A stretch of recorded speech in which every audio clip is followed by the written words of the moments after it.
ദൈവത്തിൻ്റെ ഏറ്റവും പ്രിയമുള്ളവരെ, അവിടുത്തെ സമാധാനം ഞാൻ ആശംസിക്കുന്നു.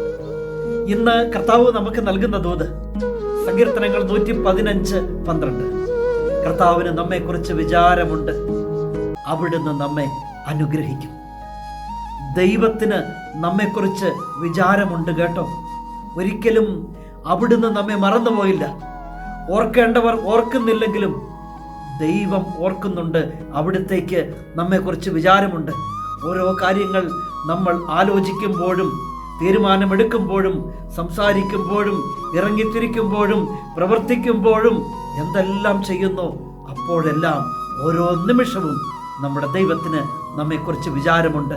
ആ വിചാരം നമ്മെ അനുഗ്രഹിക്കാനാ. ആ അനുഗ്രഹം ഉള്ളതുകൊണ്ട് മാത്രമാ നമുക്ക് മുന്നോട്ട് പോകാൻ സാധിക്കുന്നതും ഇങ്ങനെയൊക്കെ ആയിരിക്കാൻ സാധിക്കുന്നതിനും. ദൈവത്തിന് നമ്മെക്കുറിച്ച് വിചാരമുണ്ട്, അവിടുന്ന് നമ്മെ അനുഗ്രഹിക്കും. എന്നാൽ ആ ദൈവത്തെക്കുറിച്ച് നമുക്കും വിചാരമുണ്ടാകണം. കരുണാമയനായ ദൈവം നമ്മെ എല്ലാവരെയും സമൃദ്ധിയായി അനുഗ്രഹിക്കട്ടെ.